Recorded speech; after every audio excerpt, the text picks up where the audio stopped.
Welcome to the show today. Today, we're going to be talking about close more deals while dramatically reducing marketing costs and increasing ROI. Here to share his real estate wholesale success is Brent Daniels, the creator of the Advanced Wholesale Training Program known as TTP. It's a multi-million-dollar wholesaling business in Phoenix, Arizona. Let's get up for our guest, our new friend, Mr. Brent Daniels. How you doing?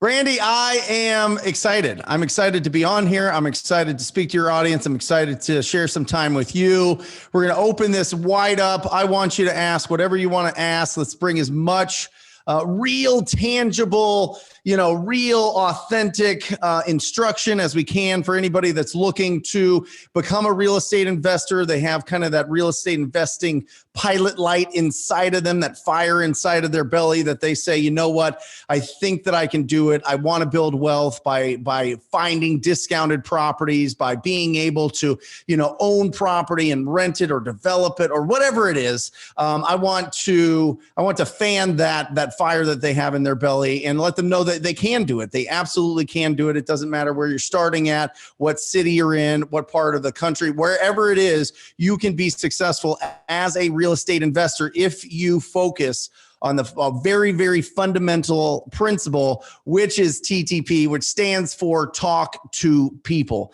That's it. That opens up all the doors, Brandy. I mean, look at you're a perfect example of this. I mean, you've got a podcast, you've been interviewing interesting and engaging people all the time. I mean, this is really what it's about. It's about talking to people and going out there into our communities as a real estate investor and finding people that have some distress, people that are in stressful situations, and we help them get out of it. So let's rock and roll with this. I love it. I love it. Love the energy. Love the vibes. Let's ask this question, which is always the first question I ask. You have stocks, you have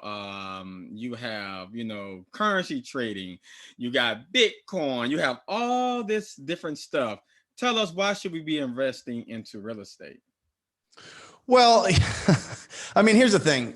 There's a couple different obvious answers, right? You can leverage it, right? You can put a down payment and get funding for it. It's a really secure investment for traditional banks to be able to fund a lot of the activities, a lot of the purchases that you want to do. But here's the thing. I think that there's just something about being American and owning property. There's just something about like, oh my gosh, driving down the street and pointing out to your 4-year-old and your 9-year-old properties that you own or properties that you flipped or properties that, you used to live in or whatever else. There's just something magical about it. There's something very interesting about it. And if you go to other countries, it's really tough. It's really difficult. Nobody really knows who owns what.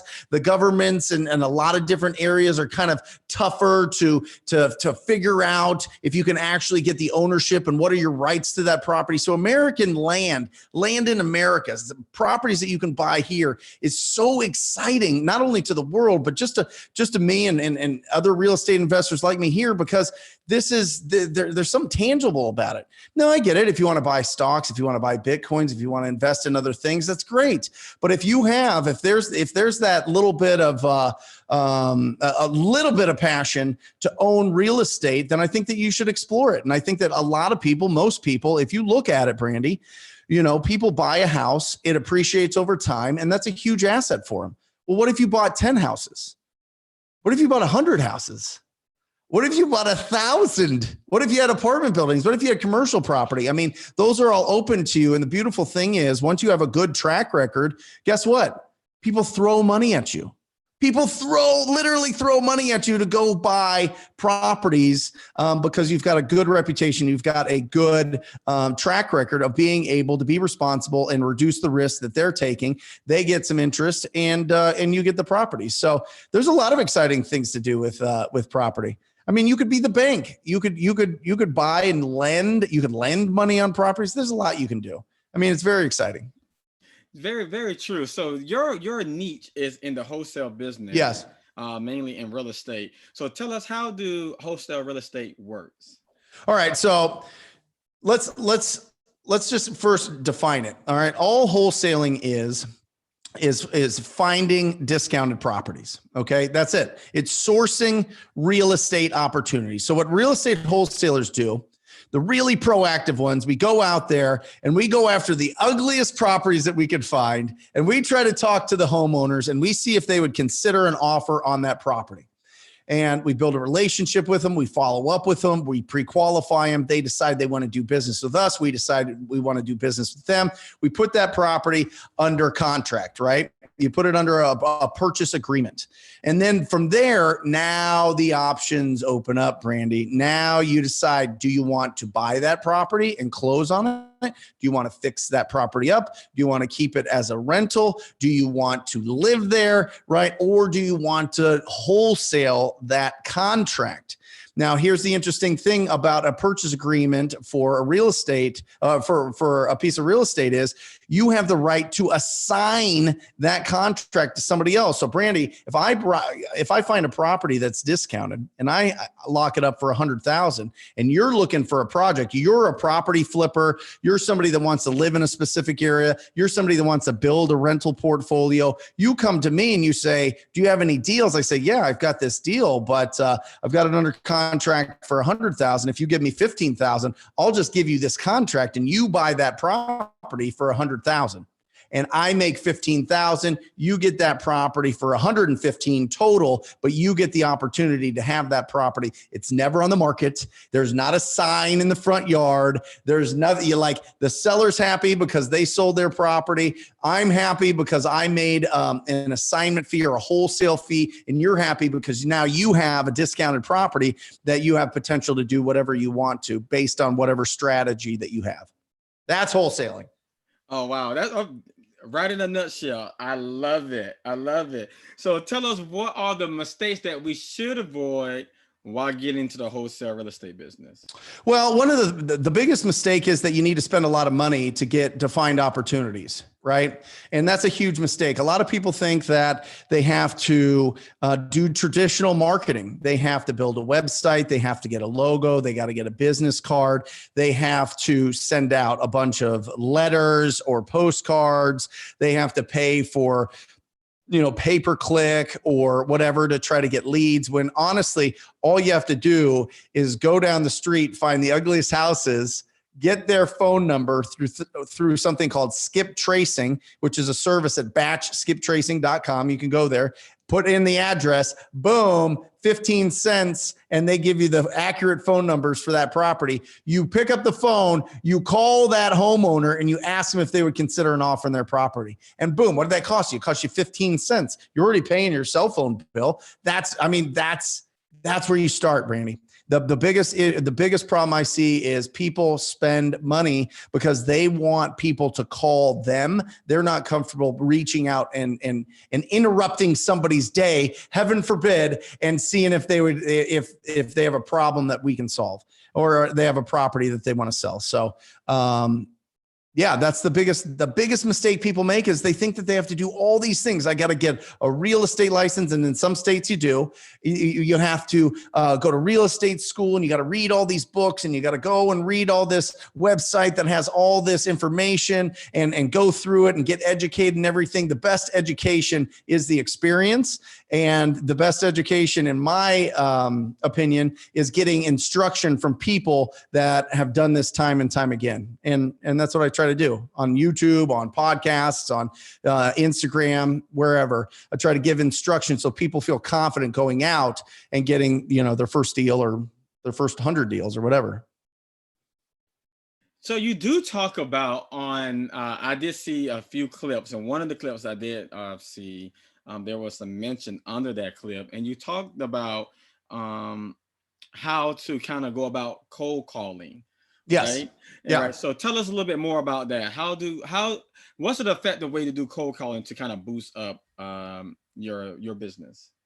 If you want to be successful at being proactive, right, there's really only two ways. You pick up the phone or you go and knock on the doors. And that sounds very, very, very, very scary for people, right? Brandy, we weren't in, seventh grade, and in between science class and lunch, they taught us how to pick up a phone and call strangers and ask them for stuff. You know what I mean? It's just very awkward. It's just a very awkward deal. So it takes practice. It takes some time. One, you have to stop worrying about the cause and look at the effect. The cause is people are going to reject me. People are going to be mad at me. People are going to yell at me, and I'm going to be sad about it. And that's going to ruin my day. As opposed to the effect is, yes, 99% of people are not going to respond in a positive way that says, yes, help me out. But the one that does, you get to help that person out of a really stressful situation, whether that they're going through probate, whether they're inheriting a property and they can't afford it, whether they're older and can't take care of the property anymore, whether they're just tired of being a landlord and the tenants have beat their properties to hell, whether they are in pre-foreclosure, whether they owe taxes on their properties, whether they just can't keep up their property. They just don't have the funds to keep up a property anymore and has fallen into disrepair and it's almost unlivable. Those are the properties I'm talking about. I'm not talking about beautiful houses, Brandy, that you live in. I'm not talking about beautiful houses that our parents and our family and people that we know live in. We're talking about the people that are having a tough time. They're really stressed out by these properties. And statistics show in every market, 6 to 10% of the market is like that. So we target those properties first, and then we get on the phone and we go with we go to help out, and we're trying to reach out to people and see if they would consider an offer on their property, consider us to help relieve this stress from their lives. And we do that every day. And that's what people do. That's how you be successful. That's the main thing. You got to start from a place of not, I'm going to cold call to make millions. No, it's I'm going to call and find the people that really need some help because their head is in the sand. They're not going to help themselves. They've let these properties deteriorate. Every day that goes by, they lose money on these properties, not only through property taxes, but from improvements that need to be made. And we go there and we stop the bleeding and we help them out. And that's what we do. If you start from that perspective, it makes it a lot easier to pick up this thing and make a ton of calls and see if people would consider working with you. That's absolutely true. We have some of the process that you have told us now. Now we know how to now engage ourselves and look for a property. We know the different methods on how we can look for property doing cold calling. Now, how do we get a seller to sign? That's beautiful. Now that comes down, there's 3 parts to the wholesaling business, Brandy. All right. Number 1 is lead generation. That is the engine. Okay. That is going out there and finding the opportunities, right? And you can either buy those opportunities through traditional marketing. You can wait for those opportunities by getting referrals because people know that you buy ugly houses, or you can go out there and earn it by being proactive. So let's assume that we're earning these opportunities. Now, the second part, to go to your question, is conversion. How do we get the contract signed? And that's 3 parts. 1, you got to pre-qualify every single seller every single time based on the 4 pillars of pre-qualifying, which is the condition of the property, their timeline to sell that property, like when do they want to close, when do they want their money, their motivation, why do they want to sell the property, and their price. You get those 4 things, Brandon, you are off and running. That is a pre-qualified lead. That is somebody that you will do business with you. That's somebody, or potentially do business with you. You're getting your understanding. Can I help this person out based on those 4 pillars of pre-qual? So that's the first part of it. The next part of it is lead follow-up. Making sure that you're there at the time that they're ready to make a decision, right? So that's the lead follow-up. That's the second part of conversion. And the third part is your offer presentation, right? And getting the contract signed should be a natural progression of you pre-qualifying and lead following up with these. You should know what price they want. You should know when they want to close. You should know what the condition of the property is so that you know what to offer them. And as long as those align, remember, when we're negotiating real estate, there's the price, right? There's the terms. What are the terms of it? When are we going to close? Is it going through a title company? Is there an inspection period? And then there's you. Do they want to do business with you? Yes or no? So the price, the terms, and you, and that all comes in with an offer presentation where you go and you sit down with them. You've already pre-qualified them. You've already started to build that relationship. It's just asking them to, you just go over the purchase agreement and ask them to sign. And that's a tough thing for people, Brandy. It really is, asking people to sign the contract. But if you do all that front work, you win. That's true. So so there's a lot of people that I interview over the last probably few weeks And most of them did talk about how they got started. Most of them did get started in the wholesaling of real estate.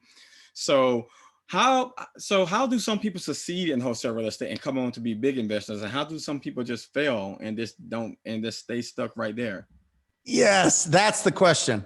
It's the difference, right? It's the different, and this is going to sound cliche as hell, but I'm telling you, this is the big difference. It is a big difference between you wanting to be a real estate investor and you must do it. Like, this is what your life needs to be. I must not work a 9 to 5. I must not rely on a 401k for my retirement. I must be able to control my own schedule. I must be able to be an example to my family of what an entrepreneur looks and feels like, versus I want to get some deals for a little bit of extra cash. I want to be a real estate investor. I want this. There's a lot of things that people want. When it becomes that must, when it becomes like that driving force, I mean, people call it your big why and all that other stuff. I think we all have, whatever. Everybody has a why. Everybody, that's all the whatever. But this is a must. You must not be average. You know what I mean? Like that fire. That's the difference between the people that talk about that deal that they did, that they made $12,570 on 5 years ago. They say that they tell the story at every barbecue for the rest of their lives, versus the person that is building a really healthy real estate empire, real estate portfolio, or they've got a really good, healthy business that's bringing in a lot of income from wholesaling. That's the big difference. People want to, and people, it must happen. Like, I can't breathe if it doesn't. So this is a two-part question. What is the current state of the real estate market during the pandemic that we've been in the last year? That's the first. Are you hitting me with both questions, or am I just answering? Yes. I mean, you can break them up if you like. Well, I mean, listen, it's been really interesting. I mean, this is just from my perspective, from our business in Phoenix, and from, I coach people around the country, and everybody is doing fantastic. And that is because there's a shortage of housing. Okay. And the reason there's a shortage of housing is because things have slowed down from getting the building materials from other countries, whether it be China or somewhere else, or Mexico, or wherever people are getting their building materials. There's a slowdown. So there's a slowdown on new buildings being built. There's still babies being born every day, and people getting older, and people upgrading and doing different things in their life. And so there's going to be more of a housing shortage. So with interest rates as low as they are, and they're supposed to stay that low, it's very affordable for people to buy houses. It's not wacky like it was in, the early 2000s, where anybody can get a mortgage. There's still strict guidelines, but the payments are fantastic. So you've got a beautiful melting and combining of low interest rates, which means low payments, and lack of inventory. So real estate is really high in demand in a lot of places. Now, some places are kind of flushing out, and you see people moving out of the cities a little bit. But as soon as somebody moves out of the city, somebody else moves right in. They've been waiting. So, it's been, interesting. It's definitely been interesting. I mean, we've had more virtual appointments, that's for sure. We've learned how to do FaceTime a lot better, you know what I mean, to build a relationship with some of the property owners that we're trying to get a hold of, or Zoom or whatever else. But it's been nothing but positive from our side. I mean, business has been good. That's awesome. So tell us more about TTP and where we can find you. Is there any new events that's coming up that you're going to be doing anytime soon? Yeah, that's fantastic. I would direct anybody that is interested. If you're feeling this at all, I would definitely check out my YouTube channel, just Brent Daniels on YouTube, Brent Daniels Real Estate on YouTube. We put out I don't know, 3 videos every day, little clips. I go live on Mondays and Wednesdays on that channel. It's fantastic. I would love anybody, if they're interested, to jump on there and check that out. And then I've got a ton of free resources for new real estate investors at TTP, like talk to people, ttpinsider.com. So the YouTube channel, the Insider, that's a ton of incredible resources if you are interested in being a real estate investor. Man, this has probably been one of the most upscale exciting interviews I've done. Let's in go. quite a Well, while. listen, Brandy, this is an exciting business. I mean, I'm telling you, man, how can you not get a ton of energy? It's an interesting thing. And this is just kind of just going off the rails a little bit, but I heard this great podcast by Craig Groeschel. He's got this leadership podcast, and he was talking about it's not time management, it's not priority management, it's energy management, right? And what are the things, if you look in your day, in your life, what are the things that drain you? And what are the things that charge you up, like you're a phone plugged into a charger into the wall? What are the things that get you excited? And I got to the point where financially, Brandy, all I do is things that charge me up. Everything else is taken care of by somebody else. So I've got a lot of energy to do this. I mean, but that's the power of this business, because, it was this, I did not start like this. It took a long time to get here. So it's exciting. And I think that protecting your energy, being able to bring that home, being able to bring that to the people that you love, being able to work around people you love, that is the key. Real estate is the key to opening up that opportunity. And it's fantastic. And I want to share that with everybody. I'm just excited to share that with everybody. So, yeah. That's awesome. I like what you said. It took you a long time to get there. Mm-hmm. And I always tell myself before I get into a project, it's the reward is worth more than the actual work. I look at the work and sometimes I'll be like, oh man, it's a lot of work. But nobody actually look on the other side of the work and say, oh wow, the reward is way more better than the work. And so if we focus more on the reward and not the work will become real easy for us. We'll just breeze right on through it. You just cause and effect.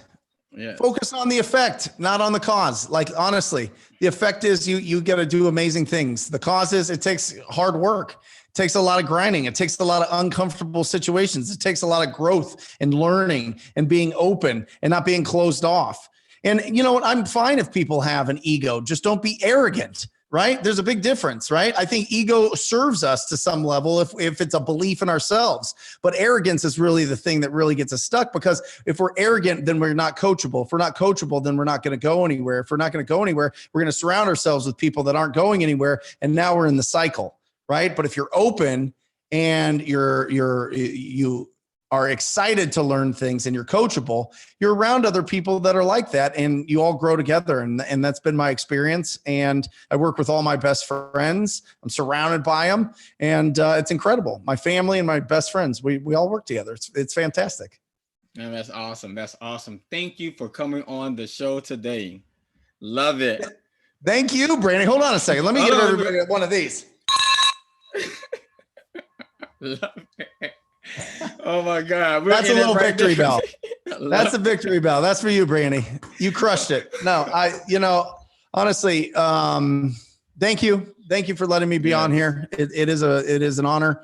And I'm excited to, help out anybody if they find me through one of those resources. I'd love to help them out any way that I can. And if you have that passion for real estate, it was very scary for me in the beginning. I thought a lot of things. I thought that I had to know everything. I thought that I had to be very confident in every single part of it. And I realized over time that if you just go out and take imperfect action, progress, not perfection, right, you'll win. And just understand this without a doubt and put this into your mind and into your brain, deep seated. There are people every single day that will trade equity in their property for speed and convenience. They will do it. Happens multiple times a day, every day. And it's just getting in front of them. And that's what our job is. Our job is to get in front of those people, help them out. And we get rewarded really well for it. So yeah, there you go. Thank you so much, my brother. Appreciate you. Thank you. All right. Next IBS.